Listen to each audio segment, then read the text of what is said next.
Hello everybody and welcome to another Top 10 edition of Magic Mics, proudly sponsored by our Patreon supporters and CoolStuffInc.com, where you can find cool stuff in stock every day, and our co-sponsor, CardHoarder.com, offering the best inventory prices and delivery of cards for Magic Online.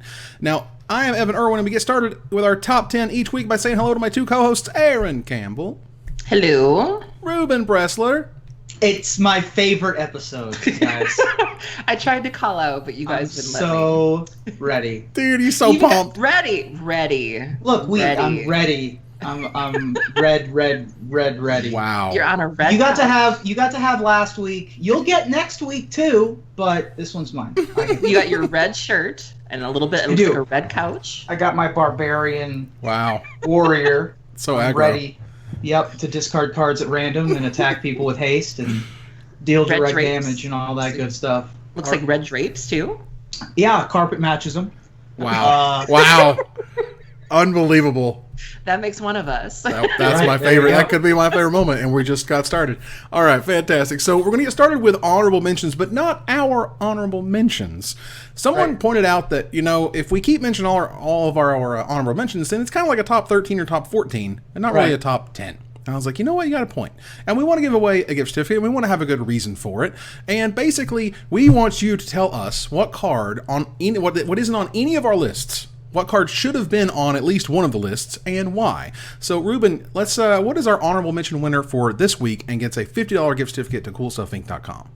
Our honorable mention winner is Andrew Wright, who said, clearly, someone must have twisted your minds enough to have forgotten Mind Twist, the X spell that ended the game more efficiently than Fireball. Hymn to Torok? Sure. Cabal Therapy? Thoughtseize? Fine. But Mind Twist is the best thing Black can do at any mana.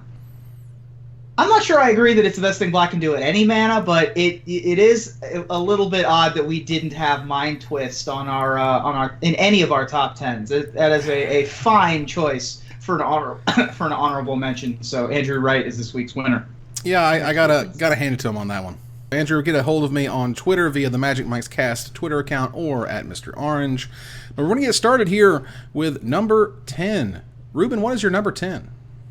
To kick off the list, I guess probably maybe the only Planeswalker on the list. We're going to go with Koth of the Hammer. Nice. The reddest of red Planeswalkers, I think.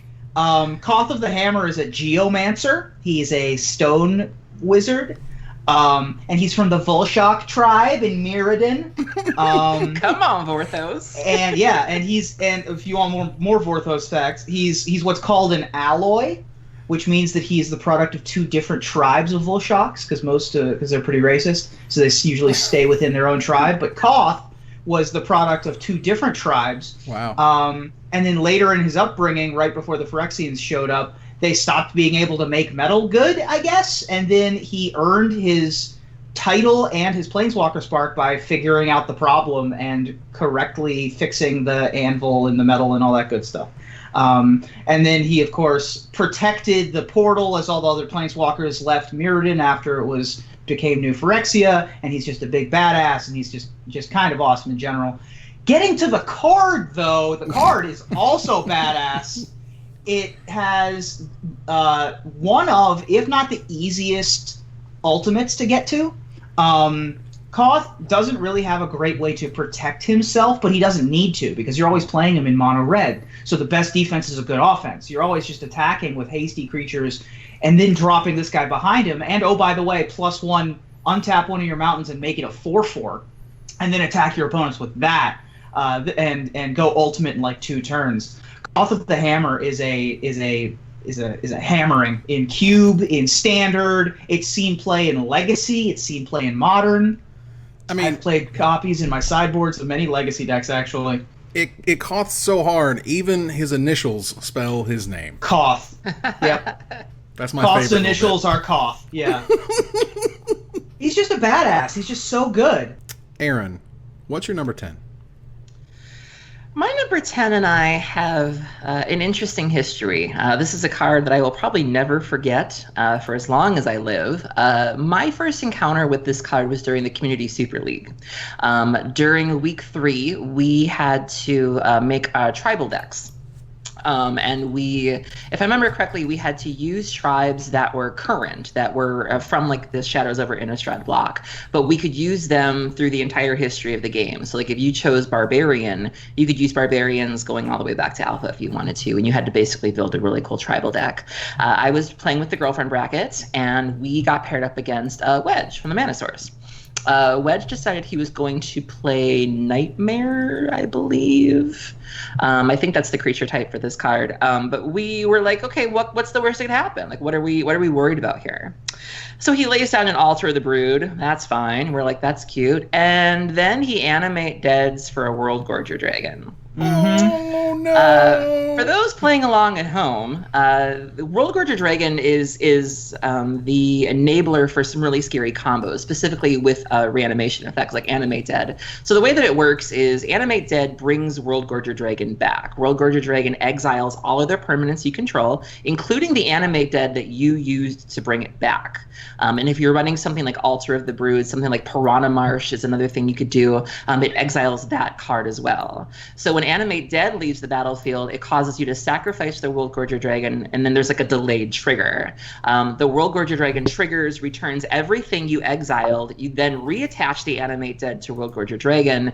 Everything you brought back triggers. So if it was Altar of the Brood, your opponent then mills himself for 1. If it's Piranha Marsh, your opponent loses a life, and then you stack them in a certain order, and you basically create this loop. And so we basically died because of Piranha Marsh. Yep. And I'll never forget, chat was furious. They were like, what is this? This is so not okay. How could you? And Wedge is a pretty likable guy, but for that one night, he was the most unpopular person on stream. We had never seen this before. I have Athena in my ear going, play it out, play it out, play it out. The girls and I are like, we want to go home. And so I will never, ever forget World Gorger Dragon and just the shenanigans that you can do with this card. It was banned in Legacy, I think, up until recently. And there were so many people that were like, what's the big deal? And it was like, let's show you. The card does silly things. For those who aren't aware, it came out in Judgment. It's a 3 red, 3 generic mana Nightmare Dragon. It's a 6 mana 7/7 flying trampler. When it comes into play, remove all of the permanents you control from the game. When it leaves play, return the removed cards to play under their owner's control. So you create. It's pretty easy to create a loop if the loop part is reanimate World Gorger Dragon. So. But it's weird because you can accidentally like lock the game if all they had was Alter the Brood. They couldn't stop it. Then nothing actually kills you at that point. Yeah. So you have to have something that kind of like interrupts World Gorger from happening, or stifle, or something else crazy. Right. But or another creature in your graveyard to target with your Animate Dead. It's true. Yeah. The card was just so silly though. It was just busted. And it's still quite silly. The only thing that's really saving it is that it's 6 mana. Enchantment removal and creature removal, things like Swords to Plowshares do keep it in check. Right. They felt safe enough not just to unban it, but also reprint it in Eternal Masters. So if you want your own copies of your World Gorger Dragons, you can get them fresh off the presses. They are affordable. And it's funny because that set came out shortly after this incident with Wedge, and we gave Wedge so much crap. We were like, did you know this? Like, was there any sort of synergy there? And he's like, I didn't, leave me alone. And so it was good times. Nightmare Dragons. Nightmares. That's insane. Perfect. So, my number 10, they had some crazy amount of sets there in Time Spiral block. Time Spiral did a bunch of weird stuff. And one of the weirdest things, of course, was Planar Chaos, because they wanted to color shift things. They wanted to take things that were one thing, and then now there's something different. And what you could argue was one of the whitest cards ever made became one of the reddest cards ever made, with some amazing art by Darren Bader, I believe it was. Chroma Angel of Fury just does a lot of amazingly red things. Just is it's 3 red and 5 generic mana for a 6/6 legendary angel. Cannot be countered. Has flying, trample, protection from white, protection from blue. For 1 red, you give it fire breathing, which is +1/+0 until end of turn, and you may morph it for 3 red and 3 generic mana. So not only is it this monster, you don't always have to pay full price. You can just pay 3 now and 6 later, and you have a 6/6 flying trampler that can't be stopped by anybody. And it's really scary, and it's great, and I love it. I used to play this card in the sideboard of my blue-white Pickles deck, because you could blink morph creatures to unflip them. Right. Yeah. And there were some matchups where a 6/6 with Pro Blue and Pro White was just an unbeatable monster. This card's another flavor win. This was like the alternate storyline Achroma where she was a bad guy. The original White Angel turning into a Red Angel. Now that we have Avacyn on the block. Yeah, I had a ton of fun with this card. Great history. Super cool. I seem to recall even seeing this card in like a death and taxes list, being the top end of like after you've either vialed for all of your other things, just being like, surprise, and here's your chroma, and you're like, what? Yeah, Can't you stop can it. do that, or you can also flicker wisp it. Yeah. I'll take it. That's sweet. Awesome. So, Acroma, Angel of Fury, my choice for number 10. We're going to move on here to number 9. Ruben, what is your number 9? My number 9 is the staple card of probably the staple tribe in really all of Magic, but certainly in Red. My number 9 is Goblin Lackey. Wow. Goblin Lackey is a 1/1 for a red. It's an uncommon originally printed in Urza's Saga. When Goblin Lackey deals combat damage to an opponent, you can put a goblin from your hand onto the battlefield. That is a powerful effect. Let me tell you about Legacy back in the day. When turn 1 Goblin Lackey was the thing that you did. You would put out Ringleaders, Goblin Ringleader, still probably to this day the best card advantage engine in Legacy. You could put out Siege Gang Commanders. Even at worst, you could just put out like Goblin Pile Drivers and other things that were just War Chiefs and things that were just in your hand for no particular reason. Goblin Lackey, throughout its history, has been just a forebearer of bad news for your opponent. It is the best thing. It's probably better than an Ether Vial turn 1 in the Goblins deck. Just because Ether Vial only lets you tick up 1 counter, whereas Goblin Lackey lets you tick up to 5 immediately, or whatever. Yeah. And that's another tribe that people want to come back, too. I know in Ixalan, I think it was called the Rowdy Gang, I think was something. Rowdy Crew, and people saw goblins and were like, oh my god, are we getting goblins? And they were like, no, you're not getting goblins. And like the Ghost of Onslaught Past is a thing. And, like, Onslaught had the most stupid zombies versus goblins metagame for, like, almost a full year. Goblins was unbelievably powerful. Like, they made, this was back in the day when they made your deck. They really said, here's your 1-drop, 2-drop, 3-drop. They made the Goblins deck, and it was bananas. And so, I don't know how long it's going to need to be before the people who develop Magic just kind of, let that go. I still think those ghosts are still there. It's one of those Urza's Saga-esque, mana cheating things that's so dumb. From 1 to literally Obviously, any mana it's cost. horrifically stupid, yeah. It's crazy. So, my number 9 is help define a format. And it helped define not only a format that was built more or less around Umezawa's Jitte, but it also showed the power of Paladin Onveg because it could really fight it like no others could. My number 9 is Wildfire. Wildfire is a ridiculous spell. And I'm going to pull it up here. Wildfire is 2 red and 4 generic mana for a rare sorcery. Each player sacrifices 4 lands. Wildfire deals 4 damage to each creature. Now, this used to be played in a deck full of Stone Rains. Magnivore was... 4 was a sweet deck. Yeah. I love that deck. Yeah, for me, Wildfire is basically the Magnivore deck. And the Magnivore deck was incredibly powerful and just played this series of red and or blue spells to draw a bunch of cards, to play Wildfires, to take what is yours and to use it against you. And Paladin Onveg had protection from red. So Wildfire didn't kill it. So Wildfire not killing things was a big deal because you would kill everything with Wildfire, you would drop a Magnivore, and they would just lose. And Wildfire, I think, is an incredibly red effect that hurts everybody, destroys things, and moves on to winning. I gotta say, you think of Wildfire in that format. I think of Kai Bude, 1999 World Champion Wildfire with Cursed Scrolls, Fire Diamonds. Let's see what else. Covetous Dragon. Oh, Covetous Dragon. Because it's a 6/5, so it survived the Wildfire. Right. Wildfire has been around forever and winning worlds forever. That deck was awesome too. Oh man, that's sweet. Great choice. It's so good that there are 2 copies of it in Cube, because Burning of Jinie is the horsemanship version. That's right. Right? Which is fantastic. So there you go. Aaron, what is your number 9? I have a couple of cards in my top 10 that are part of a cycle. and cycles in which the red card happens to be the best version. And this is, I think, one of them. The first time I ever experienced this card was at GP Richmond, back when they had the big modern GP. And I was playing Living End at the time, and I had never faced certain things before. You know, Modern was very much the Wild West. And the first time I ever saw this card, it looked harmless enough, and then they met the requirements for it, and it just went off the rails. So back in Zendikar, they had the Ascension cards. And the first time I saw Pyromancer's Ascension, my mind was just blown, where I was like, okay, cool. It's going to, you know, you look at it and you're like, okay, whenever you cast an instant or sorcery that has the same name, you can put a quest counter on it. And I'm like, okay, well, you know, your deck's got a lot of cards. You know, what are the odds that you're going to have a card of the same name?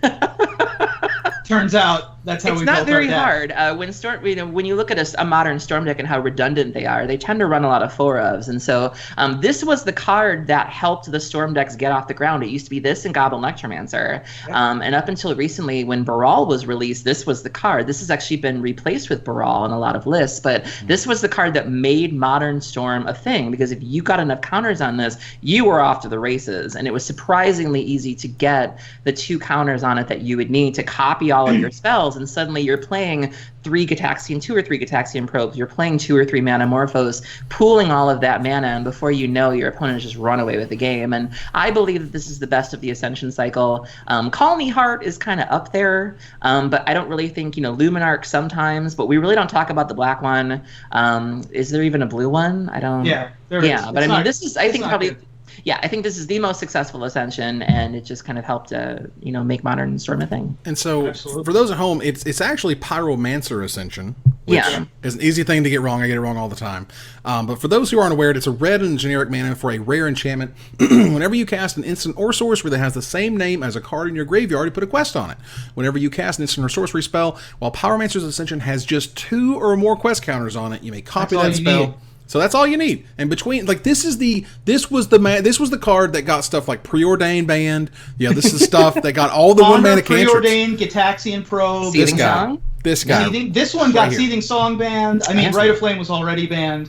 But yeah, Pyromancer's Ascension is no joke. They're going to come out with basically a new version. The Primal Amulet that transforms into the Primal Wellspring is going to be able to do something similar for you.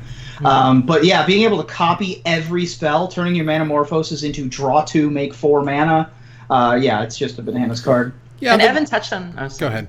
I was just going to say, you touched on a really good point about the name. You know, a lot of people call it Pyromasters. Right. A lot of people call it Pyromancers. Like, it really is Pyromancer. And even just getting ready for this, I remember typing it into our little Google thing. I had to go Google it and make sure I got it right, because people get it wrong. It's kind of like, what is that other card that people screw up? Serum Vision? What is the one? Ancestral Vision. Ancestral Vision, Ancestral Visions. Right, that's another name that people always bungle, and it's not that at all. You just got to remember, hold me closer, Pyromancer. Wow. Bum, bum, bum, all right, and we're moving on to number 8. Well, my number 8 is a card that once upon a time, after a pre-release, somebody was so frustrated with this card that they gave me a foil copy for nothing. They literally said, "Would you want this? Just take it." And I was like, all right. I was, you know, I read about this cube thing, so I was like, maybe I'll just put it in this cube thing. Kikigi Mirror Breaker basically runs formats. This thing, it didn't start off that amazing, because back in Champions, there weren't a lot of incredible targets for it. You know, there weren't a lot of infinite combos that just kind of created themselves. But as the years went on, the targets got better. Kiki got scarier. The ability for you to find it, cast it for free, or cast it out of your graveyard, or do some silly trick to get it in play, so you didn't have to pay the full price for it, was a real thing. So for those who don't know, Kikigi Mirror Breaker is a 3 red, 2 generic mana, 2/2 legendary Goblin Shaman with haste. Tap : put a token that's a copy of target non-legendary creature you control onto the battlefield. That token has haste. Sacrifice it at the beginning of your next end step. So things like Pestermite that untap or tap things will untap Kikigi, make another copy, untap Kikigi, make another copy. Suddenly you have a million of them and you kill people out of nowhere. So that type of combo saw play for years and years, and I think Kikigi is just one of the coolest red cards ever made. Yeah, Kiki Cord being a staple of the modern format for a while there. Also works with blink effects, so Restoration Angel style effects. being able to make infinite copies of itself. And even if you're not making combos, just you having a Kikigi copying like just an obstinate Dayloth, or a Wall of Omens, or just some other value card is just perfectly acceptable. Revelark. I've copied more than one Revelark in my day, and also all those creatures that have dies effects, like the Elder Dragons. Kikigi says sacrifice, doesn't say exile. A lot of the new cards say exile, so everything that does something good for you on the way out also going to be able to help you with Kikigi Mirror Breaker. That card is totally sweet. Aaron, totally what is your number 8? My number 8 is one of the few bright spots of a very dismal set. It is a win condition for a deck that I've loved for over a year, and it's a very unusual card. My number 8 is Lightning Storm. It is the win con for Modern Ad Nauseam, along with Conflagrate, but Conflagrate really doesn't see much play anymore. So it's from Cold Snap. It costs 1 colorless and 2 red. It's an instant. It deals X damage to a creature or player where X is 3. Get out your calculators, kids. Right. Plus the number of charge counters on it. Boy. In case that hasn't... Oh, bother. If you're still with me, it gets better. You can then discard a land, which is a activated ability, so you can Pithing Needle this. And you can discard a land to put 2 charge counters on the Lightning Storm, and you can choose a new target for it. Any player may play this ability, but only if Lightning Storm is on the stack. So if you're playing Modern Ad Nauseam, and you have your Phyrexian Unlife or your Angel's Grace, and you Ad Nauseam, you draw your entire deck, and then you use your 3 Simian Spirit Guides to cast this, and then you discard enough lands to make this really big, and then aim it at your opponent. And the fun thing is, your opponent can choose to aim it back at you. So I've had some games where you will do Lightning Storm for 21 at you, and your opponent will kind of hold on to lands, and then they'll play a land and be like, back at you, and then you're like, hope for the best, back at you. And because sometimes with Ad Nauseam, you may use, especially if you had to use Spoils of the Vault, you might exile some of your lands. Right. And so sometimes you don't have the lands to send it back to them, and your opponent will just simply have more lands than you. And so it's just a very fun card. It's very dynamic. Like when you think of the flavor of it, you making this giant lightning storm and just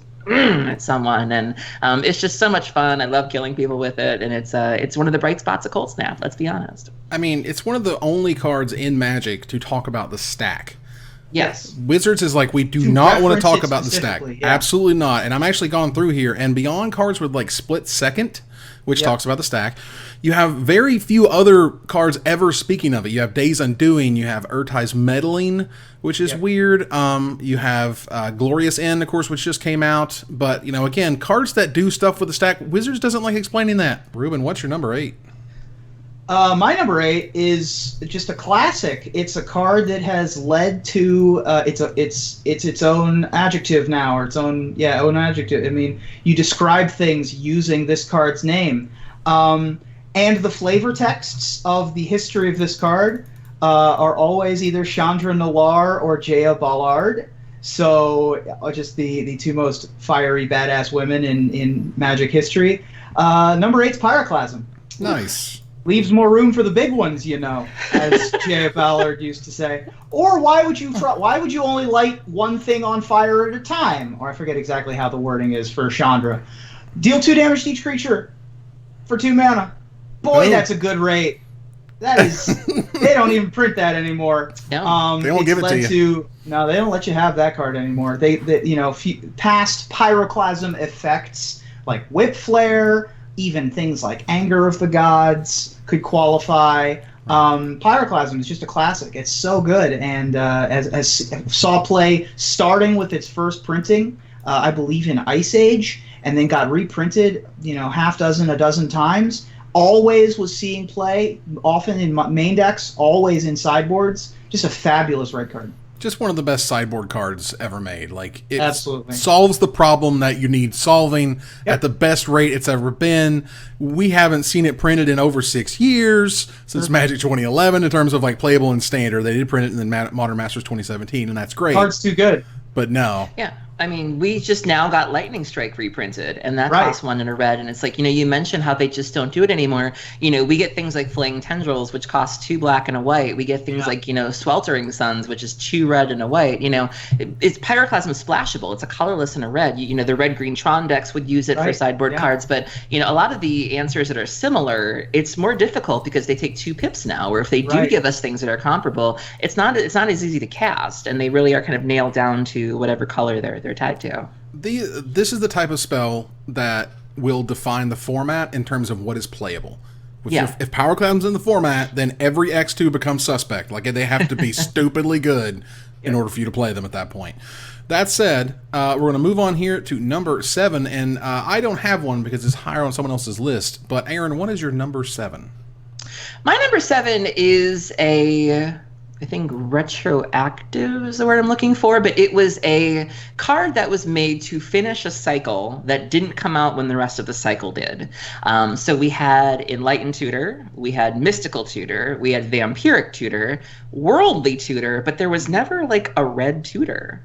And then they came up with Gamble. Nice. Love Gamble. God, I love Gamble so much. Good. Gamble's one of those cards that in the right deck, you don't even care. This is a really big card in Legacy lands. They love to go looking for Life from the Loam, because if they get the Life from the Loam and they keep it, that's fine. If they discard it, okay, cool. We can start dredging and try to find the lands that we need. And it's just an interesting card to play. It looks really simple. But I think it really relies on the skill of the opponent to play it well, the ability to go searching for something and then possibly lose it with the random discard effect, especially if you're down and out and you don't have many cards left. Again, just getting what you need. I love watching this card happen. I love seeing how people use it, and I think it's a really great addition to the tutor cycle that I think a lot of people forget is part of that cycle. Mm-hmm. It's sort of one of those awesome, they made it many years later or whatever, didn't they, when they kind of completed it. But for those who don't know, Gamble is a 1 red sorcery for 1 mana. You search a library for any card, you put it in your hand, you discard a card at random, and then shuffle your library. So you get it, but you might not get it. You might not get it. But the best Gamble is the one that you win no matter what happens. Right. When you go get Life from the Loam or whatever like that. Yeah. Yeah, so who cares? I used to play, or my best ever Grand Prix finish was a top 32 finish at Grand Prix Chicago in 2004, where I played 4 copies of Gamble in Painter Grindstone, which featured Goblin Welder, so I could always just bring back whatever artifact I discarded. But 75% of the time I would keep whatever I searched for, so that was good enough for me. Gamble is just a sweet card, and as you know, business is a gamble. So nice. It's a wonderful choice. Ruben, what's your number 7? We just talked about Kikigi Mirror Breaker. That's cute, but how about Splinter Twin, which nice. is the real win condition for everything ever. Winner of 2 Pro Tours in Modern, then banned, comboing off with Deceiver Exarchs and Pestermites. Doesn't work with the Restoration Angel the same way that Kikijiki does, but also works with Zealous Conscripts, which was a good backup for it. Splinter Twin also immediately took over Standard. It was good in both regular Twin Combo and Twin Blade, which was a popular deck for a while. And again, just great when you put your Splinter Twins on your Obstinate Bailoffs or your Acidic Slimes and just grind people out of the game as well. Yes, but Splinter Twin dominated multiple formats of multiple different types, multiple different years. Spectacular card. It's great that there's a lot of these kind of milestone moments, and for Splinter Twin, I remember when Chapin wrote his first article, and he was like, you realize that Deceiver Exarch just, they made the thing, Splinter Twin was put in this other set, and this new card lets you go infinite. You know what you're doing there, Wizards? And then, the world exploded. And then Wizards was like, no, we didn't realize that. And Sahili Rai combo was found in about 4 seconds, because these days we know if there's some weird copy of, Blink a Thing effect and you can Splinter Twin it, is it going to kill you immediately? Absolutely. And it can. And it really changed the way you play, too. When you're facing a Splinter Twin opponent, there was that sort of test of okay, we're going on 3 mana, you can't tap out because you need to be prepared to kill, whatever they're targeting. You need to be prepared to counter that Splinter Twin. From turn 3 on, you were playing a totally different game, almost like a standoff with a Splinter Twin player, very tense games. Absolutely. Yeah. So for those who... You needed to at least bluff Dismember. Yes. So for those who don't know, Splinter Twin originally showed up in Rise of the Eldrazi. It's a 2-red, 2 generic mana rare aura, enchantment aura, that enchants a creature, and the enchanted creature has tap, put a token that's a copy of this creature onto the battlefield that has haste, and you exile at the beginning of the next end step. So anything that untaps itself, Pestermite, Sea Rexark, anything that's just good old value. I just want more 4-mana 4/4s or whatever that do things. So let's move on here to number 6. My number 6 choice is a classic, showed up in Alpha, and is not necessarily going to be the last X spell that we talk about here, and is not the most grandiose, I think, of them. However, Earthquake is like super pyroclasm. It's like uber duber weird sort of fireball-y, pyroclasmy, the world's going to burn, everyone's going to die type thing. And there was both Earthquake and Hurricane, but Earthquake was the real winner, in my opinion. Like, basically, which one saw a lot more, play? Well, turns out Earthquake did. So, Earthquake is a red sorcery, red X, and it deals X damage to each player and each creature without flying. And it's just good old-fashioned burn everything down. You're burning everybody alive. It's another one of those cards that lives on in other card names. This is an Earthquake effect. Oh yeah, absolutely. Another card they won't let us have again. Like, you see cards like I think there was one recently in one of the recent core sets, but it was like XX2 red or like X2 red. Like, this is another one of those things that they've jacked the price up on, because like we can't ever do this again. Right. The most recent was Heaven to Earth, I believe. Okay. Which doesn't see a ton of standard play. You do have to get it in your graveyard to be able to cast the Earthquake side of it. But yeah, it's that card's no joke, and it's another one that has 2 copies of itself in the cube because of the Portal 3 Kingdoms. Yeah, so you have 2 different options there, and let's see, the last time they actually printed it for us was in Magic 2010, and that's the last time it was in Standard, and it saw plenty of play and lots of sideboards, and it's an amazing tool. Again, it's a card that I think suppresses more than it helps make things diverse. Sure. Which is why you don't see it as much anymore, and why I never hope to see Mana League ever again. But whatever, it's fine. Ruben, what's your number 6? Another card that's dominated multiple standard formats, never really got its way into modern, but has been in charge of standard for the extent that it was in standard during its second trip around. My number 6 is Dragonstorm. One of the most epic spells that you can cast that exists. Just 9 mana, and goes and gets 1 billion dragons out of your deck because it has Storm, and is literally a Dragon Storm. Search your library for a dragon, put it onto the battlefield, Storm. Right. In concert with Bogardan Hellkite, which was the dragon du jour in Standard. And of course, you would probably run 1 copy of Hunted Dragon as your 5th, or some other hasty dragon to be able, just in case you drew one of your Hellkites. Right. This was used with Seething Song and Rite of Flame and various other cheap, free-ish kind of spells, things like Lotus Bloom. In Standard for its first trip through Standard with Blue-Red Dragonstorm, one of the most dominant Standard decks of all time. And then again later with Spinerock Knoll, Mono-Red Burn Dragonstorm, where you just tried to activate your Spinerock Knoll and turn up a Dragonstorm or a Bogardan Hellkite from underneath your Lorwyn land. Just an insanely powerful spell, super fun to play. I think everybody has their Dragonstorm stories of, oh man, that guy just had Giga Drowse every single time. My favorite Dragonstorm story is there was a guy who was 7-0 at Ohio States before someone finally made him search out dragons from his deck, and he didn't have any. People just conceded to the Dragonstorm for 4-Storm.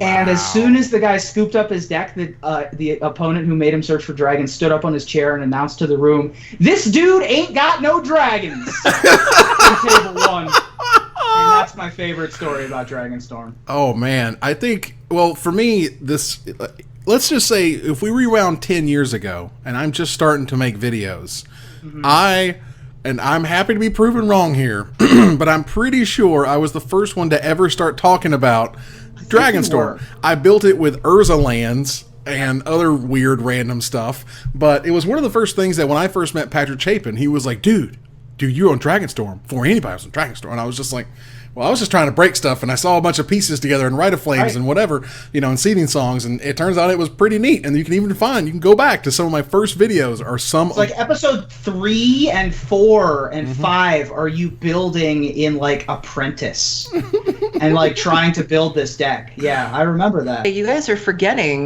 the most recent impact that Dragonstorm had. Dragonstorm helped get Blazing Shoal banned in Modern. Oh, that's right. 2011 Sam Black, showed up with Blazing Shoal, Dragonstorm. No real way to cast it, but damn it, it's a way to get your Inkmoth Nexus or your Blighted Agent really, really big, and then win the game. And that was the card, one of the cards that helped Blazing Shoal get the axe. Wow. Absolutely. Aaron, what is your number 6? All right, I want you guys to humor me here. I did a little bit of research on this card, and I found it has a nursery rhyme about it. So shout out to Salient on the official Gatherer page who wrote this nursery rhyme. I'm going to go ahead. I think it's adorable. So see if you can guess what my card is. I've wished for balance, wished for will, wished for final combo kills. I wished for time enough for gains, for growth in wind and hurricanes. I've wished for what I most desired, and once to set myself on fire. I've wished Tudor could seal the deal. I've wished to spin the golden wheel. My wishes carried me the day until they took 3/4 away. That brought an end to all my rhymes, but I still dare to dream sometimes. My number 6 is Burning Wish. Yeah. That is a delightful I love poem. this poem. I think it's fantastic. The minute I saw it, I was like, I need this in my life. But so there's a cycle of wishes. For those who don't know, Burning Wish is 1 and a red. It's a sorcery. You can choose a sorcery card that you own from outside the game, reveal that card, and put it into your hand, and then you exile Burning Wish. So specifically, this card is used to get things out of your sideboard that you don't necessarily want to have in your main deck. Things that might be vulnerable to Surgical Extraction or discard effects or slaughter games. You want like your missing combo piece, or an extra piece to your combo that, say you don't draw it, this still gives you a way to get it. And there's a cycle of wishes. There's Cunning Wish, which is the blue version, which costs 2 and a blue, and you can even get instants from it. But Burning Wish, I feel like, is the most popular one. Nobody really uses the black one. No one really uses the white one. The green one maybe sees play, but Burning Wish is definitely the most successful of the cycle. The Eternal Storm in Legacy really likes this card. Show and Tell has used this card along with Cunning Wish. But I just love this card. I love the art, and it's just a fantastic card. We just don't see wishes anymore either. Yeah. Well, the last wish they printed was in Future Sight, and that was a glittering wish. Well, if you want to get technical, Coax from the Blind Eternities was an Eldrazi. It's the Eldrazi wish, yeah. Wow.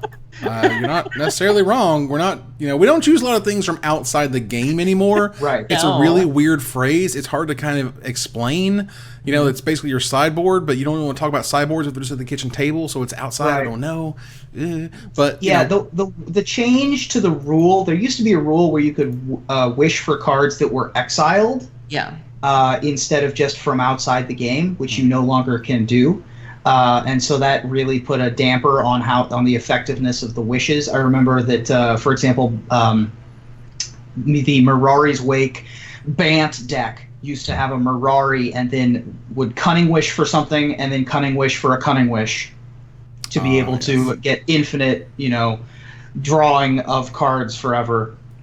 And Burning Wish is much more popular when it could, go get cards that were removed from either Graveyard Hay or Flashback or something along those lines. But Burning Wish still the most popular of them for Storm, for lands even. Yeah.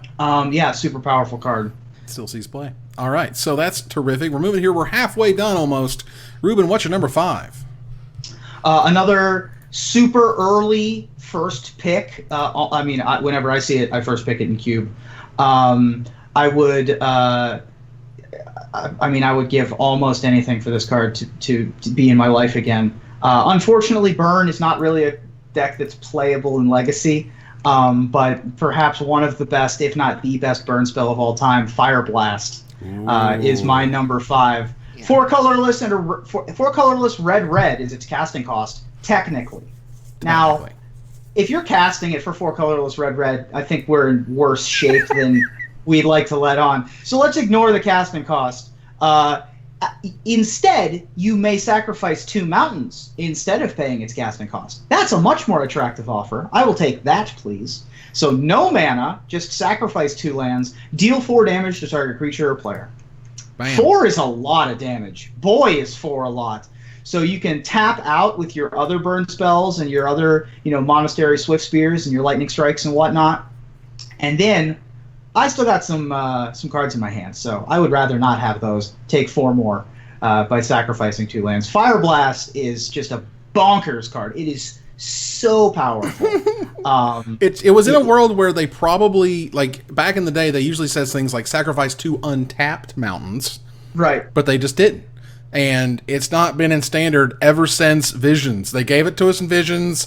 Oh my god. And then it kind of went into older formats and has been recognized as being stupidly busted for how much you're paying for it. And you can't talk about this card without mentioning the infamous Ross Mary and Patrick Sullivan match that Star City Games loves to play in between coverage rounds. Classic. The game where, Ross thinks he's kind of in a really good spot, and before you know it, he's just dead.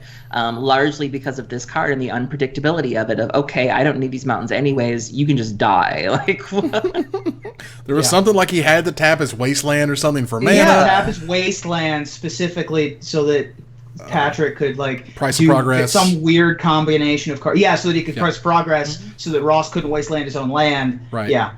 And then you could price of progress, Fire Blast or whatever for Xaxes, and it was insane, and everybody goes nuts. And one of the greatest plays of all time. Fire Blast is one of the reddest, the red of cards of all time. Yeah, one of the worst feelings as a player is when your opponent taps out all of their mountains to put you to 4, and then it says waiting on opponent, and then it switches to paying costs ... and you're like, oh no.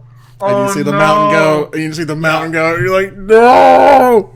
I think my worst Fire Blast story is when I first started playing Dredge, I was learning to play the Cabal Therapy game, which is where you have to sort of guess what cards could be in your opponent's hand. And I made the mistake of casting Cabal Therapy online, and I accidentally thought it was Firestorm.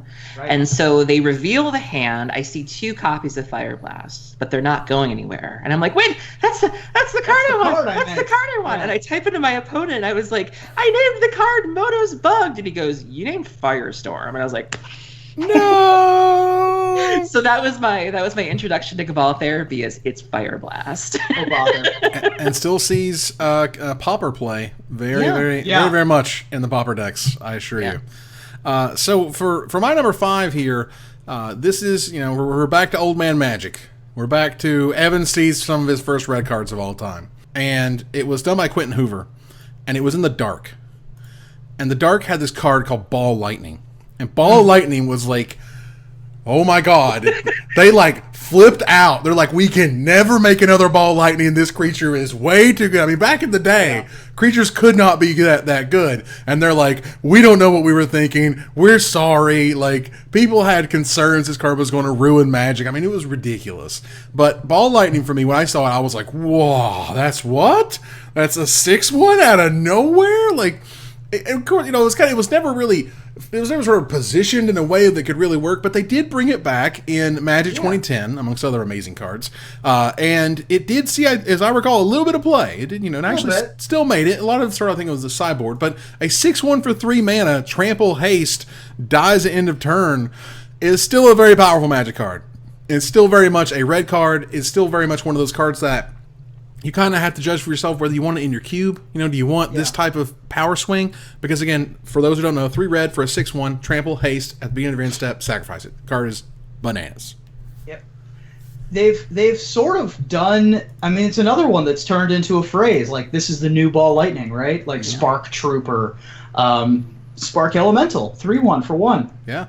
Lots of creatures that have trample, haste, and you sack them. That's basically what a Ball Lightning is these days. Right. It's left itself quite the legacy. And Ball Lightning, I mean, very close to being in my top 10. It's just a super iconic card. I love it. So, Aaron, what is your number 5? My number 5 is currently featured in the number 1 deck in Modern, according to MTG Goldfish as of this recording. This card is really scary. This card has also seen play as part of the Goryo's Vengeance deck. As a backup plan in case you can't get the Goryo's plan online, you can still at least cast this card and do some shenanigans with your Bobo or your Grizzlebrand or what have you. Currently, it is a very important piece of the Titan Shipped deck. My number 5 is Through the Breach. Oh, yes. Kamigawa, hey Evan, I see you. Woo woo. See you, baby. Splice into Arcane, 2 and 2 Perfect. red. Instant speed, costs 4 colorless and 2 red. You can put a creature from your hand into play. That creature has haste, and you can sacrifice it at the end of your turn. I've seen insane things done with Emrakul. I've seen things done with Griselbrand. Cards where you're not necessarily too concerned about the sacrifice part, especially if you're trying to get the Borborygmos plan going. Yep. If you can just kill him that turn, you're fine with that. Right now it's used to get Infernal Titans into play. Primeval Titans, I'm sorry. And you can just do things with that. And I'm still not. And the card is also kind of horrifying. You look at the art and you're like, what is that exactly? It's a Lovecraftian nightmare. Yeah, like the card is just terrifying. And if you can find ways to, really get the most out of it, it's a bad deal. Wow. I mean, Splice onto Arcane is so weird. I'm still not clear what that means. Just ignore that. Just ignore the splice into Arcane. No really... one's ever spliced a Through the Breach onto Arcane. No one has ever done it. Literally no human on this planet in the history of all mankind has actually ever spliced. I think I've done it twice, actually. I've done it a few times myself. It's pretty tough to splice onto Arcane with your 4-mana splice. Like, it's the thing that you're doing already to win the game. Like you said, there are cards that just win the game the turn that you breach them into play, like Griselbrand, Emrakul. I've breached in Protean Hulks before to be able to go infinite with those. You were talking about Titans. It's just a super powerful card, super powerful effect. For a brief period of time in my cube, I did have Glacial Ray, and there was Through the Breach, and they did, in fact, love each other very much and gave each other a special hug and splice things. Well, that's ridiculous. Yeah, it was ages 18 and up. Too much splicing. All right. We're going to move on here to number 4. Aaron, what's your number 4? My number 4 is the literal definition of death by 1,000 cuts. It is my favorite win condition. You mentioned Dragonstorm being your preferred way to win with a Storm deck. This is my favorite way to win. My number 4 is Grapeshot. You haven't lived until you have gone off with Storm, and particularly if you play on Magic Online and you see the string of just Grapeshot. And then, if you can, when you get to a point where you're so ahead that you can, cast a Grapeshot, and then your opponent's like, it's not enough. And so your opponent's like, that's only 17. You're like, Flashback Past in Flames. No! Grapeshot again. And it's remand myself. Right. It just feels amazing. And so I know some people like their Dragonstorm. I'll give you guys some behind-the-scenes dirt, viewers. We went into this with honorable mentions. And so Empty the Warrens was my honorable mentions. That's another way that you can win with Storm. But if I have to choose, I prefer to win with Grapeshot because it just feels fantastic. It's really amazing. And Great one. My favorite memory of this was just in Limited. This card was really good. The way you could string stuff together and take down their best creature with it, that was really awesome. Yeah, you just suspend a Nantuko Tracer on turn 3, and then turn 4 you go 2-drop Grapeshot, kill your 3 creatures. And people forget that it can be used. I have seen Storm players that are like, all right, things are bad. I got to kill some things to live, but throw that in the graveyard and I'll be back for you. And then and then you win the Grapeshot. And so it's a great card. That's awesome. Band and Pauper, too powerful for a format. Too good. I don't have a number 4 because it's higher on someone else's list. But Ruben, what is yours? We have a very Urza's Saga-centric bunch of cards, don't we? We got Wildfires, we got Goblin Lackeys, we got a lot of Urza's Saga, a gamble. My number 4 is Sneak Attack, originally printed in Urza's Saga. 3 colorless and a red for an enchantment. Pay a red, : you may put a creature card from your hand onto the battlefield. That creature gains haste. Sacrifice it at the beginning of the next end step. We were just talking about Through the Breach and how powerful that card is. It's in the most popular modern deck. Sneak and Show, throughout its history, has been one of the most popular, if not the most popular, deck, and certainly the most popular combo deck, with its fellow Urza Saga card, Show and Tell. Sneak Attack became a Judge promo. You put in Emrakuls, you put in Griselbrands, you put in what have you. My earliest memory of Sneak Attack was back in Standard. I used to play, before I was like a net decker, a dirty net decker, I had a Survival of the Fittest, Sneak Attack, Oath of Ghouls deck. Oof. It was just a bunch of value jund idiots. Things like Avalanche Riders, things Bone Shredders and things like that, where colorless and red, go get anything in my deck and put it into the battlefield. And but even beyond my younger days of 13-year-old Ruben playing with Sneak Attack and Oath of Ghouls, Sneak Attack has been a super powerful card, consistently part of the Legacy metagame, incredibly scary to play against.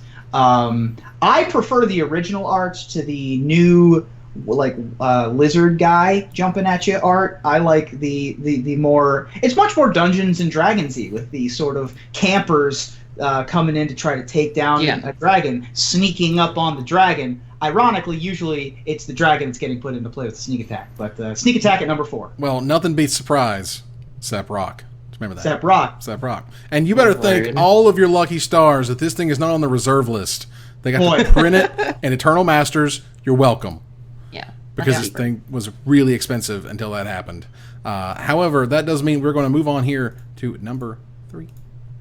Number 3 for me is a card that actually even saw Pro Tour play 10-ish years ago. But still 10-ish years ago, we're in the World of Lore. Sure. They had this crazy red deck, and it was one of the first red cards I've ever seen, and it was one of the first red cards that really had an impact. And there's people who were trading for this card for Moxes and Black Lotuses back in the day because they were like, nothing is cooler than a Shivan Dragon. Shivan Dragon from Alpha forward. This is one of those cards that, I mean, the first set, Alpha, was so unbelievably important in just shaping how we think about everything Magic. And the big dragons that are really expensive and really scary and coming to get you, like, minds were blown and everybody wanted Shivan Dragon. And there was a big red deck that played Shivan Dragons, and like Jacob Van Lunen and some other guys played it at the Pro Tour in Hollywood. I'll never forget that. And it was like, somebody just won with swinging with a Shivan Dragon at the Pro Tour. And I was like, oh, and it was the greatest thing ever because it's a big fat dragon, and that's what red does. Shivan Dragon. Yep. Red Green Snow even ran it for a little while back during the Time Spiral Cold Snap days. Nice. But Shivan Dragon, been around for 20 years. It is what a dragon is. It has flying. It has fire breathing. Everybody can picture that dragon looking down on them from up top. That sort of orange cartoony art. That's just so iconic. You look back at old, Inquest magazines and Scry magazines, probably too early for Scry actually, old Inquest magazines, and look at old pricings. Oh, yeah. And like the top 10 list is like Black Lotus, Shivan Dragon, Mox is like the order for how expensive cards were. So, Shivan Dragon is just a spectacular pick. For those who don't know, it is 2 red. 4 generic mana for a 5/5 flyer that has fire breathing, which is 1 red colon +1/+0 until end of turn. So this was a 6 mana 5/5 flyer in a world that didn't even know that was possible. Right. And oh my god, dragons! In a world where 4/4 flyers dominated the format at the very beginning, things like Air Elemental, Sarah Angel, Sengir Vampire, this thing was bigger. Absolutely. Yeah, my fondest memory of this card is I'm still friends with the girl who got me into Magic back when we were in junior high. Shout out to Samantha Lemieux if you're watching. I see you, girl. We're still friends. But I remember we went to F&M like a couple of years ago, like in our late 20s, and I've known her since I was a teenager. And I remember Shivan Dragon being one of the first cards that she introduced me to, and that got me into Magic. And I remember we were at the local game store during F&M, and one of the core sets had just come out, and they started reprinting Shivan Dragon like mad. And I remember some kid going, "This card isn't very good," and we were both like, "Stop it! Respect we were your both elders." Like old lady Magic, and we were like, "Listen here, you little runt." But it was just so interesting to be friends with the girl who introduced me to the game, and back when that card was awesome, and to see kids these days that will leave their Shivan Dragons on the table with the rest of their chaff after they taken the rare. We were both just like, we are old. Has been reprinted, what appears to be, if I counted right here, 24 times. Yeah. That is many times. That is many, many times in the game's, 25-year Respect your history? elders, kids. 24-year history? Shivan Dragon, the OG, definitely. Like Mike Linneman says, put some spec on that name. So I know that 2 of the cards that are higher, higher on my list, are coming up real soon from one of you guys. Ruben, what's your number 3? My number 3, well, you could probably just tell your Goblin Guide story again if you want to, because my number 3 is Goblin Guide. Yes! And I love your Goblin Guide story. I have some Goblin Guide stories myself. Probably the best 1-mana creature that... it's certainly the best 1-mana creature in red ever. It is in the argument for the most dominant 1-mana creature in Standard ever. Yeah. Probably right there with Delver of Secrets in terms of 1-mana domination of one card. 2/2 haste for 1 red mana. I don't even care what the drawback is. Like, I could lose 10 life. Doesn't matter. Whatever. But, in fact, what it does is it just lets your opponent draw a card like 30% of the time. So what it does is, when it attacks, your opponent may or has to. I think they reveals. may. No, they just reveal? They reveal the top card of their library. If it's a land, they put it in their hand. Yep. And so sometimes, like, 60% of the time, you just get a 2/2 with haste that has no drawback. And then the next turn you try again, I guess. But even on turn 1 against, like, control decks, you're just like, Goblin Guide, attack you, get your land. Then they draw up to 9, play a land, and still have to discard. Mm-hmm. Like, Goblin Guide is... I recently got it in the Standard Gauntlet when I was on Magic Online, in the deck that my buddy Harry Corvasi made top 8 with in Pittsburgh in 2007 or something along, or 2011 or whenever the card was out. It's a dominant force in the modern burn deck. Oh yeah. It's a dominant force in the Legacy burn deck. It's wherever it's legal, it is spectacular. It was a Judge foil, once again proving its power. And it's a Goblin Scout, which I like. I just think that's adorable. That it's a Scout. Yeah, it's also saying to your opponent that even that I'm going to kill you before those lands will matter. That's the way that I take it too. Is okay, you're going to draw those lands, but you'll be dead before, because everything the burn deck is doing is so cheap and so cost effective that you're just doing so much that you really don't even care at that point. And it also sends a message of sort of game on. Like when you see a turn 1 Goblin Guide, you're like, oh, like it's the opponent of like slamming the chest block and being like, we're doing this. And it's like you got to brace yourself. Like, all right, this is a race. We're racing. In addition, no one has ever beaten the turn 1 Goblin Guide, turn 2 Goblin Guide. That's literally what I was about to say. There's nothing better than the turn 1, then in turn 2 more Goblin Guide. Like, you're just done. You're just like, all right, well, this is the part where having Pyroclasm is an important magic card. Necessary, yeah. Yes. So, for those who don't know, my Goblin Guide story was in Rome and was talking to Mike Turian, who developed Zendikar, who was developer of Zendikar, one of the fastest, most aggressive draft formats of all time. Like, literally, you will never cast a 7-drop in Zendikar Limited. Like, it's almost impossible. However, I said, hey, Mike, Goblin Guide is ridiculous. I can't believe we have this. This card is insane. And he was like, yeah, it's good, right? And then we were talking about, like, what other creatures. He's like, well, what if there was, like, a 2/1, flyer for a white/blue hybrid? And I'm like, okay, and what's the drawback? And he's like, what are you talking about? And I'm like, no, this card is nuts, and it doesn't really have one. And then just giving them 2/1 flyers for nothing. I mean, I was like, it's one of those things where he put the pedal to the metal. He made Jace the Mind Sculptor. He helped make Goblin Guide. Like, he helped make some of the most iconic, awesome cards in Magic. And Magic is better because Goblin Guide's in it. That's the way I would put it. I agree. This was also my number 4. That said, Aaron, what is your number 3? My number 3 is a common. But it changed the game for Reanimator decks, and specifically with Legacy Dredge. For the longest time, there was a big discussion about whether or not we should be running Lion's Eye Diamond, and there were people that were saying that the cost is just too damn high, like that meme of we can't really do it. There's no reason to do it. We lose too much. And then there were the people that weren't using it and were using things like Putrid Imp and Tireless Tribe to sort of be their discard outlets. And then Faithless Looting came out. Yeah. And for the low cost of 1 red, you can draw 2 cards and then and discard 2 cards. And it just so happens that the flashback cost on Faithless Looting happens to match Lion's Eye Diamond.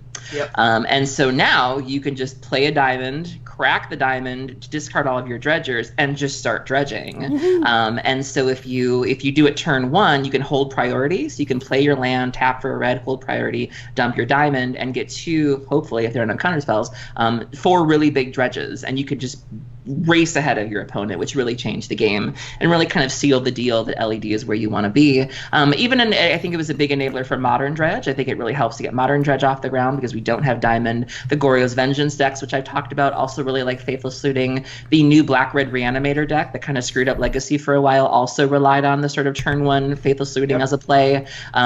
People were doing it with Simian Spirit Guide. It really is probably, I think, one of the best looting effects out there. And the fact that you can do it again is just bananas. manas, and it really did change the game. One of my favorite red cards. So for those who don't know, Faithless Luden is a 1-red common sorcery where you draw 2 cards and then you discard 2 cards, and it has flashback of a red and 2 generic mana, so just 3 mana. So fits in perfectly there. This card also, for me, was an important, like a huge card for red. This was very much a bellwether of Wizards. Is like, red gets filtering. That's what red does. Blue gets to draw cards. You can go up cards in blue, but you can't go up cards in red. You can just filter through things in red. And this was one of the first cards they did it. Now we have, like Cathartic Reunion and others that where it's not. I mean, and some of the mechanics even in Ixalan are a lot of filtering, not drawing. And this was one of the big sort of cards that paved the way for that. And it wasn't even rummaging, which is like what Mad Prophet does, or Insolent Neonate, which is the discarding first and then drawing. Which in some cases, for example in Dredge, you might rather discard first. But yeah, Faithless Looting was a huge signal of Wizards of the Coast saying, "Look, this is what red can do," and like Careful Study is a card that sees play in Legacy already. Mm-hmm. And this is just a better Careful Study. Like, that is a huge... In red, a card... This is not a color that gets this effect. No. At the time. I mean, now it does. But at the time, this was not a thing.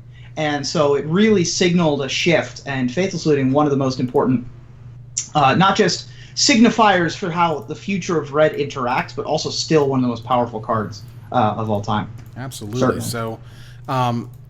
we're going to move on here to, let's see, my number 2, as we have everyone else's number 3. Yes, we do. Okay, so my number 2 here, and I've been looking for it, because it's one of the only cards in the history of Magic to have a casting cost of X and Y and red.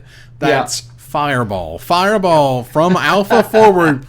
You can tell this is one of those, this is a flavor win. This is one of those cards that they always harken back to. It's a red and X officially in terms of sort of the last printing. It is a red and X. It is a sorcery that deals X damage divided evenly, rounded down, among any number of target creatures and or players. It costs 1 generic mana more to cast for each target beyond the first. Honestly, that's pretty confusing. It's really difficult to do. It's quite confusing. There's different numbers, and you're dividing evenly, and there's different targets, so it costs different amounts. But it doesn't matter, because it's Fireball. At the end of the day, if you're just going to the dome, it's a red and X to their face. And if you're not, and you're trying to splinter on creatures, well, you're going to do some math. You'll figure it out. But it's just, this is one of those cards that just has the love in it. The people love Fireball. They don't care if it's confusing and stupid. They don't care if Wizards has tried to replace it with other X spells. Ain't no X spell like Fireball. There just isn't. Yeah. Fireball effects. Again, part of the lexicon. Yep. So many, dozens at this point of Fireball effects. But you're right. The ability to split the damage up is what makes Fireball unique. Of course, now we have Comet Storm and, like Multi-Kicker and things like that to be able to do that. But Fireball, I mean, once it was really explained to me, and somebody put down just on a table was like, all right, you're paying 7 mana, and you're paying 8. I think it's 8 mana was 8 and a red. You're going 2 damage, change targets, 2 damage, change targets, 2 damage. All right, that makes sense. All right, that groks for me, right? Absolutely deserving of this high of a slot. I did find the printing that there's only one that has X and Y in it, and that was the Beatdown box set.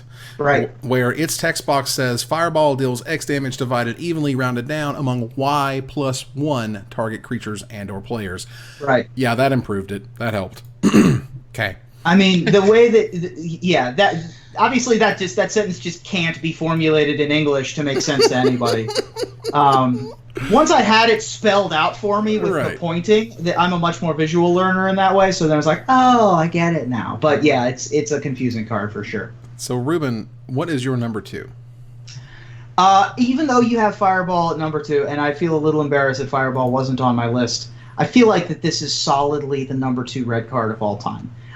When you think of Vintage, when you think of the cards that separate Vintage from Legacy, when you think of what red means in Vintage, Wheel of Fortune is the card. Nice. It is what you think of. It was the original discard everything and draw additional cards. And this one is 3 mana sorcery. 2 colorless and a red. Each player discards their hand and draws 7 cards. That's a draw 7 for you, folks. Draw 7s are super relevant in Vintage if you're trying to draft Storm in the Cube or anything like that. Not legal in Legacy. No. Boy howdy, should this never be legal in Legacy. Oh my god. You want to talk about Lion's Eye Diamond, you can stack this with Lion's Eye Diamond 2, get 7 fresh ones. Woo! And it's been harkened back to. Wheel effects, again, part of the lexicon. You have Wheel of Fate from Time Spiral, which is the literal version that came for the suspend version. So, Wheel of Fortune, solidly my number 2 pick. Oh yes, I mean, there's even Magus of the Wheel. Yeah, Magus which of is the a good Wheel now. indication. I think that when you look at the Mega Cycle, that's a pretty good indicator again of cards they'll never let us have again, and the only way they will let us is in these very controlled little packages of Megases. Yeah. The Magus of the Wheel is a red and 2 generic mana for a 3/3 human wizard. It's a rare from Commander 2015, and it has red and 1 generic mana, tap, sack it, each player discards their hand and draws 7 cards. So Wizards was and it's still great. I still draft that card in Still Cube. goes for a pretty penny, too. I've been trying to build a Locust God EDH deck, and one of the lists that I found needed it, and that was one of those cards where I was like, this can't cost that much. And then I went to look at it, and I'm like, why does it cost this? because it's crazy powerful and super good, but they made sure that they put that tap in there. You can't cheat it out and do it in a single turn. Had that tab not been in there, I'm positive that would hit Legacy and they would have had to do something. Like it would have broken something. It's an incredible Magic card though. The original Wheel of Fortune art to me is again so iconic. I've seen it a ton. Yeah. The wooden wheel with the skull and the sword and the cup and the heart. It's like I think it's great. It's one of those like it's the classic fantasy Magic artwork. That's what it looks like. And you have to say it when you cast it. When you cast it, you have to do Wheel of Fortune. Aaron, what is your number 2? My number 2 is a card that people love to talk about when we talk about bannings in Modern. This card always comes up. People always complain about how it's fast mana, and fast mana is a problem. And it lets you do things in Modern that you shouldn't be able to do. We don't have Counterspell. We don't have Force of Will. This is a problem. But the results just don't back it up. There aren't any decks that are really busted that we're seeing in great numbers because of this card. My number 2 is Simian Spirit Guide. Nice. It lets you, it's another one of the Spirit Guides. We have Elvish Spirit Guide and we have this Spirit Guide. And this is 2 and a red for a 2/2 gorilla. A monkey, but you can also choose to just exile it from your hand and get a red mana. And so if you're playing a deck like Modern Ad Nauseam, you have 4 of these in there so that you can, once you've drawn your whole deck, you pitch them for your 3 red mana, you cast your Lightning Storm, which is my number 8, and you win the game. You can also use this for things like Living End. This is a way to go off a little bit faster or to help you cycle a little faster. I used to play a deck called Living Moon, which was Living End and Blood Moon, and being able to cheat out a Blood Moon feels really, really good. Mono Red Stompy has been a list in Eternal formats like Legacy and Vintage, being able to cheat out fast things with Simian Spirit Guide. Belcher for our Legacy friends out there helps you do that as well. But the card is just great. The art is great. The flavor text, going back to Jaya Ballard, all of her spells smelling like burnt hair. It's just a great card. And to me, I think of when I think of red is already capable of scary things. When you can make them happen even faster, it's even better. There's nothing scarier in Magic than free mana.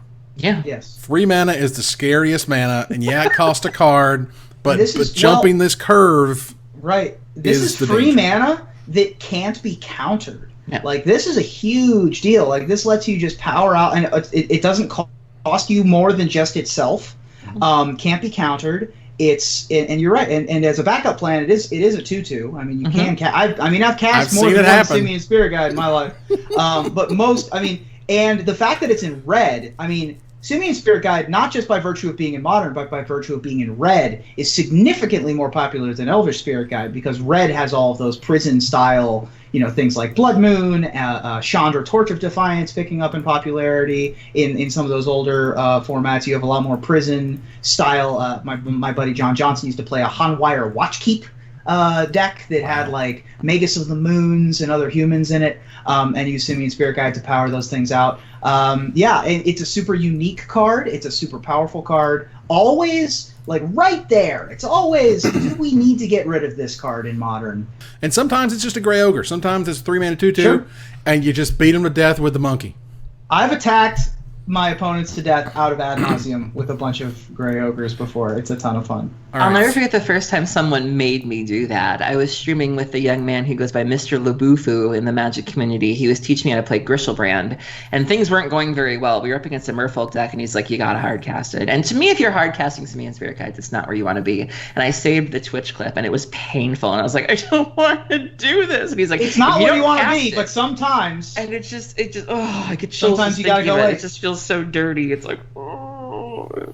It wasn't the ape you needed. It was the ape you deserved. Yeah. So, knowing what my other higher card is, and hasn't been named, knowing what my number one just happens to be the same as, I feel I can deduce what each of your choices are. So, I'll just go ahead and I'm just going to call it. And I'm going to say that Ruben and I said that our number one red spell was Lightning Bolt. You got it right this week, buddy. Yay! Woo! Deduction. Lightning Bolt number one. I mean, to me, number one had to be either Wheel of Fortune or Lightning Bolt. Honestly, because I forgot about Fireball. Fireball isn't like a reasonable one to put at number one also. Mm-hmm. And I'll hear what Aaron has at number one in a moment, because I could have forgotten another one. But it's Bolt. I mean, it's 1 red mana. Instant, deal 3 damage to target creature or player. Simple enough. But it's Bolt. It is the staple of all staples. It is the card that everything else is judged against. It is the beginning. It is the thing that all burn decks are built around. It is everything. It doesn't matter how many times they have reprinted Lightning Bolt. Well over a dozen now. It doesn't matter. That card's always going to be worth at least $1. I don't care how many times they put it in a deck or a thing or a collection or a stuff. Lightning Bolt, like when they brought back, when they basically said we're going to revamp the core set, we're going to make new cards in the core set. We're going to make new cards in the core set. We're going to bring back some staples that you won't believe. And I was in Honolulu chatting up with R&D during the Pro Tour, and I was like, what are you going to do, something crazy like bring Lightning Bolt back? And the guy, like, you could tell that he almost did the flinch, but he didn't. He played it cool, and I was just like, all right, and then Bolt showed up like another week later or whatever, and it was officially spoiled. And I was just like, what is happening? Because if Pyroclasm sets a bar, Lightning Bolt sets a way higher bar, because Pyroclasm can be brought in. Lightning Bolt will always be a 4 of the instant it enters a format. Yeah, absolutely. Yep. If it's in Standard, it is played in every red deck. There is no question. It is a card from 24 years ago that has defined what red is ever since. It's never been topped.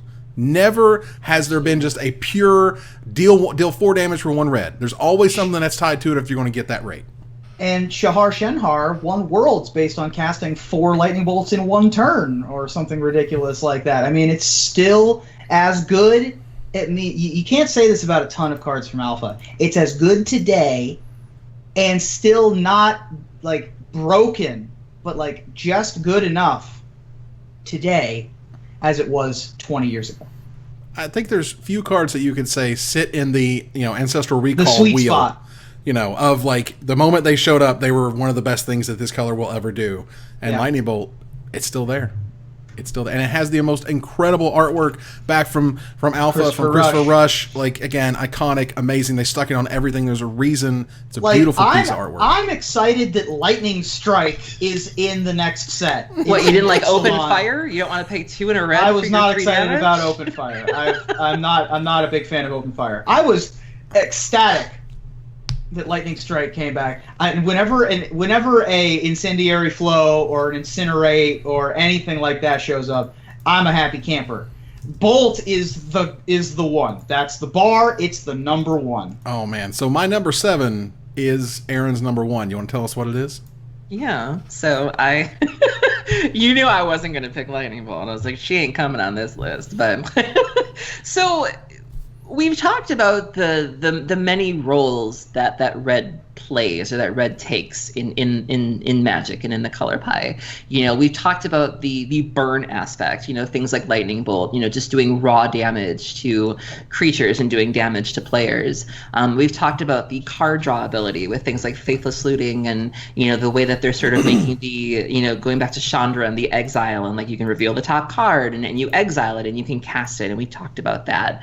I don't think we talk nearly enough about red, and I think, Ruben, you touched on a little bit. We don't really talk about red as being a control color. We don't really talk about red as being a prison color. I've seen mono red decks that can be more restricting than even Death and Taxes decks, and specifically when it comes to having access to your lands, things like Stone Rain and I think Flash Fires was the one that destroys planes. Yep. And then Boil was a card that destroys islands and things of that nature. But, we don't give red enough credit for being scary in that regard, and I think no card embodies this more than Blood Moon.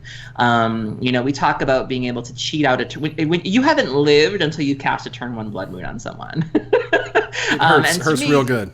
It does. I'm a big fan of Blood Moon. Don't get me wrong. But Blood Moon, I think, is the ultimate safety valve. It is meant to punish people for being greedy. It is a card that even when people know it's a possibility, they still don't respect it. You still see people running around with 4-color deck lists and not a single basic land. It's just one of those cards that people consistently bemoan and whine about, and it's like, well, if you built your deck a little better, like I don't understand. And so I think it's just the ultimate way to sort of get people to play fair, I think. And, if you are, it forces you to play a little differently to make sure that you are, being able to survive it and to answer it. There are tools, to get you to cheat it out there. I've been testing for the Vintage Super League. One of the decks I've been testing is Mono Red Stompy, because I wanted to play something that was as far away from Dredge as possible. And let me tell you, just playing a turn 1 Blood Moon has gotten many people to scoop. Yeah. Where it's enough for people to be like, I'm out. And I think it's just a side of red that we don't get to see very much. And I think we tend to think of red as being sort of the, I know personally I'm very hard on red, and I just sort of think of it as, LOL burn. But, you have cards like this and Harsh Mentor that really punish you. And this is a side of red that I really enjoy. I mean, a lot of the really awkward judge questions begin with, all right, so Blood Moon and Urborg. I played Urborg and then Blood Moon. I played Blood Moon and then Urborg or whatever. And this is another one of those cards that they reprinted it in Modern Masters and Modern Masters 2017. They reprinted it twice in those because, it's an invocation. Yeah, an Amonkhet Invocation, isn't it? Yeah. And so, no card has surprised me more by its ridiculous price after Noble Hierarch, which is stupidly expensive these days, than when Blood Moon was $50. I was 60, yeah. I was like, what? I remember seeing that card in Chronicles and it was trash. It was no one wanted that at all. It was garbage. But just like a lot of cards sort of this ilk, it takes more lands being printed over the years before the power of this card really shows up. Because once it showed up, holy cow, it will just end games immediately. You play it, right-click concede, and move on. I believe I still have the record for shortest game win in an SCG Open top 8. Okay. In game 1 of the semifinals against Matt Hoey in 2013 in Cincinnati, I was on the play and I went Ancient Tomb, Simeon Spirit Guide, Blood Moon, and he conceded. And that was an 8-second game. And you can still find that match on YouTube. I believe I still have the record for shortest game on SCG Live. Wow. And it's all thanks to Blood Moon. Blood Moon is a hell of a card. You're not going to find somebody who's going to argue against Blood Moon in Mr. Ruben Bressler. I had 4 copies of it in that Painter Servant deck in Chicago. I had 4 copies in that Painter Servant deck that I just talked about. Blue Moon was a breakout all-star at one of the most recent Modern Pro Tours. Yeah. And Blood Moon shooting up to $60. It's always something. It's one of the best, if not the best, sideboard card of all time. Just a super powerful and super flavorful card. The name really just matches up with what the effect does, even though the effect is ridiculous. It's ridiculous. It wasn't as nuts back when it was made. Card. In the dark, whatever. No one cared, and it was cool and scary, flavorful, whatever. Nowadays, it's like, oh my god, that effect is stupid. And it's in Modern. Thanks, It is 8th edition. 8th edition coming through again. We appreciate that. But that said, we want to hear what you guys think, and we'll celebrate that by giving a select commenter $50 gift certificate to CoolStuffInc.com for what your honorable mention is. What is a card that we do not have on any of our top 10 lists? Tell us why, and Ruben will decide who gets free money, which is always really nice. That said, I should just pick myself so that I can get $50 each week. You got it, buddy. I'm really not abusing this power very well. So I want to thank our sponsor, CoolStuffInc.com, our co-sponsor, CardHoarder.com, and my co-hosts, Aaron Campbell. Thanks for hanging out. Thanks for having me. Ruben, thanks for being here, buddy. Thank you. Absolutely. You guys for watching, and hope you support us at patreon.com/magicmics as we go into our final slide. Visit our website at magicmicspodcast.com that exists thanks to our Patreon supporters. Or follow, like, tweet, favorite, share, subscribe to everything social that tells people we exist. Catch us online at twitch.tv/magicmics, on Twitter at magicmicscast, on Reddit at reddit.com/r/magicmics, and on Facebook at facebook.com/magicmics. Talk to us privately at magicmicspodcast@gmail.com. Follow the audio-only podcast at magicmicspodcast.libsyn.com, or find us on iTunes, or join us here next week for another top 10 episode of Magic Mics. Good night, everybody. And be sure to comment, because obviously all of your comments will be read. And judged. And judged. Wow. Whoa, it took me a second on that one. They will be the comments will be read, Evan. They will be read. God.